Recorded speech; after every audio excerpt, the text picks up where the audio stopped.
Hi everybody, welcome to our next technical tip episode, and for this video clip we'll have Nick Warren joining us today. We'll talk today about the setup for the split squat and a little bit about the Bulgarian squat.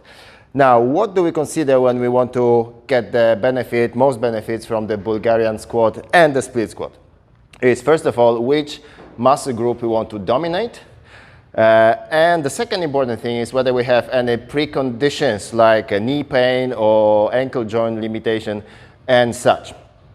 May I ask you, Nick, to take a random split squat position. Now, when we set for the length, we have all the options available within whatever length you can do. Let's go for extreme. Put the foot as far as possible. Now, if we would want to get any reasonable movement going down, okay, pretty good. Come a little bit further. Okay, that's already extreme. Go again. Yes. Now, with a relatively long position, come up, please. Okay, we consider now how much space we have in the hip flexor. If you would want to keep the upper body straight forward, you go down. This will require extreme range of motion from the hip flexor, which may be a limiting factor for lots of people. And this may cause you overextend the lumbar spine if you want to remain the upper body relatively vertical. Now, if you could come a little bit closer.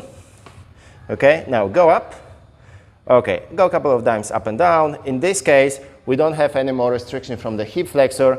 Lumbar spine seems reasonably neutral. Now, in this position, we may consider what we really want. Do we want to dominate movement from the glutes, or do we want to dominate it from the quads? If you stay more upright, that means your position would need to be a little bit shorter, and you go up and down, then you will put a little bit more work on the quads, which may place stress on the knee. If you have any preconditions like knee pain or such, this may be a little bit actually painful, whether it would be front knee or back knee. This also forces you to keep the body weight distributed pretty evenly. Now, if you come a little bit closer, a little bit shorter position, okay, we go up and down, and now move body weight slightly forward. Okay, now we are placing a little bit more stress on the front leg, so we deload the rear foot, the back leg. That means that the less stress goes on the back knee. Now with the position of the upper body, regarding the leaning angle, you can dominate a little bit more quads or glutes. If you come a little bit more forward, so that means that you are performing movement with a little bit more of the hip hinge, you will put a little bit more stress on the glutes. Could you lean forward, lean forward, lean forward, lean forward, and we go. Go down, up, down, up. This way you are putting a little bit less stress on the knee, so if you would have any pain, this may help you to reduce the pain a little bit, and more work comes from the glutes.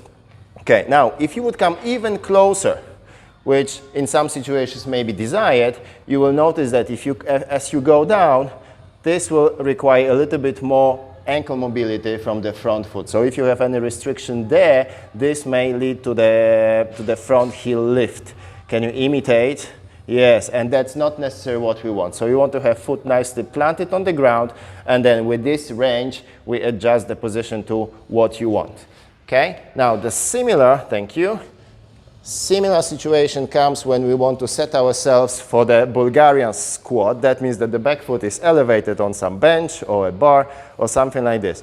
Now, this requires even more space from the hip flexor. So if position is too long and you go down, then you will notice that it will call for lots of hip flexor mobility. So again, if you don't have enough, you will start arching the lower back. So one way to measure, relatively easy, is when you sit on the actual elevation, keep the one foot, the working leg straight, stand up, and this will be probably more or less the position you want to have for the split squat. You want to come with the torso and the tibia pretty much parallel. What I like to do, what I like to measure is that my back knee comes somewhere around half of the foot to 1 foot behind the front heel. And this sets me into the comfortable split squat or Bulgarian split squat position. Thank you very much, and happy squatting.